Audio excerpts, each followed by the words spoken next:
Cristiano, so it almost seems like a joke. A Christian movie by Mr. Cristiano. Oh, it's perfect. But yeah, that was way back in the day. Was that your first job as a grip? Yes. And it didn't last. And then I was like, you know what? I think I'm better suited at like writing and more like putting things together before, like either before or after, but being for production is probably not for me. So that's how I got into like actually producing videos. I became one of those ones that like sits in the editing bay with the editor more than like on set. I'm just useless on set. I should have done that years ago. I spent years of my life drinking coffee on film sets. I should have been in here podcasting. But no, definitely fun, but yeah, that's not my strength. You know what I hate, Billy, is like it's your first job ever, and then they're like, "Oh, you're bad at it. I'm gonna make fun of you." And like, you've been doing this for 40 years, guy. Like wearing cargo shorts. They were very Christianly about it. They were very kind. Oh, okay. It was tongue in cheek, but I think that's too where I just decided I was like, I don't really care for this part of the business. Like I just don't see myself like you said, I don't want to be 45 and have cargo shorts. I don't want to own a pair of cargo shorts. So then I went over and I became like a PA, but more in the other side of the more of the office stuff, and that's you can't be Billy Business in cargo shorts. It doesn't go together. It doesn't work. Oh, wait. So, never mind. I never saw you wear Wait. Somehow No, I promise you didn't, because I do not own a pair of cargos. I remember one time maybe in Chicago I was like, "Sweet cargo shorts, bro," and you were like, "Thanks, man." Definitely not me. Look, it was Comic-Con. There were a lot of overweight white men with beards. It was probably one of my ilk, but it was not me. I do not own cargo shorts. Hey, so I was just thinking, going down through the all the way down to 1 would be rough. Do you guys want to hear my top 10 at least? I was going to say, you got 23 more doors to I mean, you said that this one was 24. Have you got the one from the next chapter where the shark busts through the door? I do. That one's ranked in the top 10, I believe. Okay, good. But I'll just do my top 10. Yeah. So the 10th is the extras. They're walking through the gate when they're leaving to get on the boat, and there's some extras who but they're holding the door open for other extras walking through, and I just thought that was nice. So that got the number 10 spot for me. Okay. Right? The number 9 is when McAllister opens her locker door in the beginning, because the shark is watching her, and that's why it's waiting for her later on, and then she opens that door again and it chases her. So okay, that's my number 9. My number 8 is when they open the door to the storm and they just see, holy crap, this is a massive flood. A good one. Yeah. Good acting. Yeah. A lot of wayward water, accidentally bombed at the actors, but I love their reaction. Number 7 is when Carter opens the door towards the end and flies out after Scoggins has been eaten. I love a good, the shark didn't want to kill him. The shark was just trying to get him to open that door, and then he does a good slide. And Carter slides. Yeah, I loved watching Carter slide after opening a door. Number 6 is when they escape the lab for the first time, when after Jim Whitlock goes exploding through it. All of them are working on it. I like the teamwork. I'm big into teamwork. There's a lot of teamwork in this one too. Yeah. There's a great shot of them all. You gotta all turn the wheel at the same time. I feel like you gotta at least give it the teamwork score then. Door fatigue got me, man. It's real. It's real. But I'll put it in the teens tomorrow when I change it, because I do this every day. Number 5 is when they open the locker door at the end to go swim to the surface and the shark attack. I love that, the sermon and all that.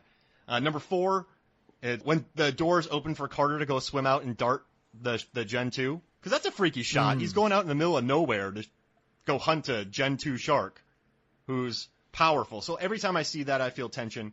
Number 3 is when Preacher opens the door to save them. You hear the boom. Boom. This is like shortly after this clip, and then you think it's a shark, but it's Preacher saving their lives. Oh, yeah. Number 2 is when Preacher opens and closes the oven door to get inside after being chased by the shark.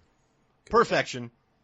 And number 1, even though the doors are closing slowly, and that's one of my last ones, so this might not make sense, but number 1 is when the shark sneaks in the kitchen by sneaking in, opening through the kitchen door, because a shark snuck into a kitchen without Preacher hearing him. And just I guess that is, I maybe take back my earlier statement. I guess there is some Jurassic Park homages. Your monster coming in through the kitchen undetected. But also now I have, by the way, I have two monitors set up. I have the one in front of me and the one on my left. I actually have the clip just kind of looping. And I'm also seeing some, and this is a stretch, but go with me here. The way that it's shot with them going up the ladder, I'm getting a little bit of Star Trek The Final Frontier vibes when they're trying to climb through the ladders in the Enterprise once Spock's crazy cousin has taken over the Enterprise. There's a lot of similarities. Oh, I'm not too familiar with the Star Trek movies. No, me neither. I haven't seen any apart from the J.J. Abrams I ones. mean, easily Final Frontier is like notoriously the worst one. It is the one that William Shatner was very jealous that Leonard Nimoy got to direct a couple. So he was like, well, I want to do one. And it's easily the worst.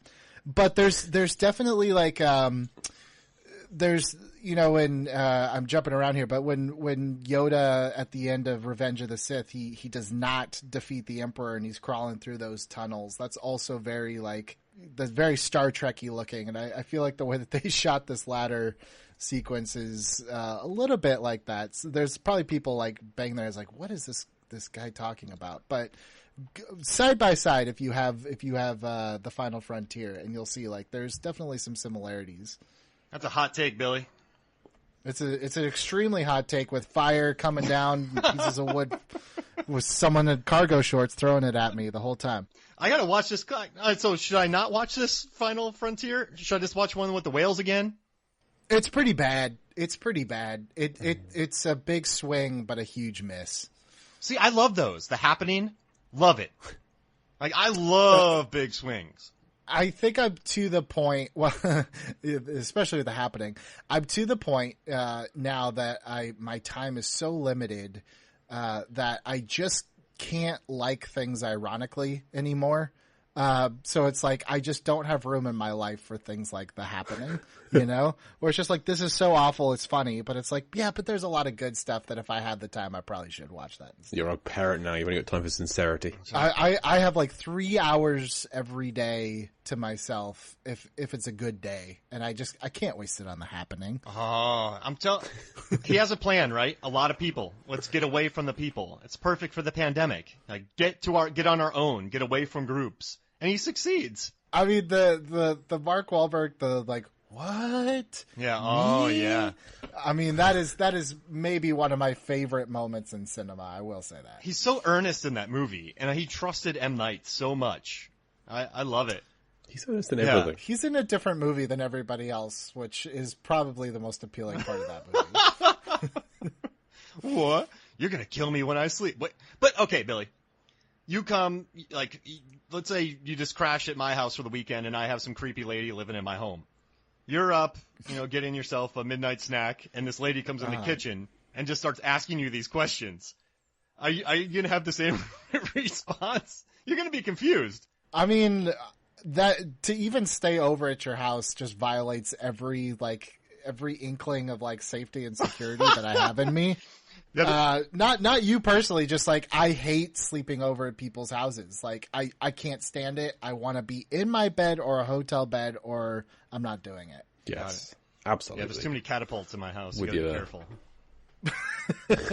My wife doesn't like it, but just I love too many. I don't want to wake up and be like, how did I get in this pair of cargo shorts? What happened while I was sleeping?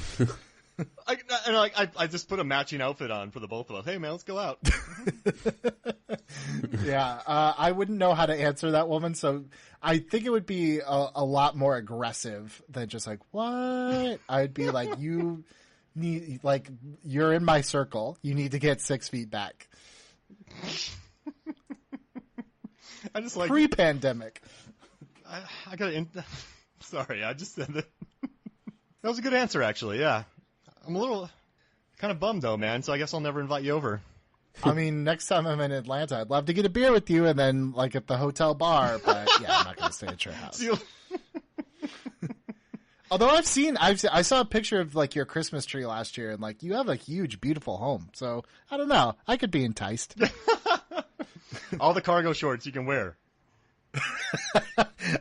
My wife, the reason why I know that it wasn't me, by the way, is because I had a pair of cargo shorts when I met my wife, and she made me throw them away. She's like, it's the only thing. She's like, I know you dress like you're still in 8th grade, and that's fine, but I cannot let you have cargo shorts. And she tossed them. So I know it wasn't me because I do not own a pair. Wow.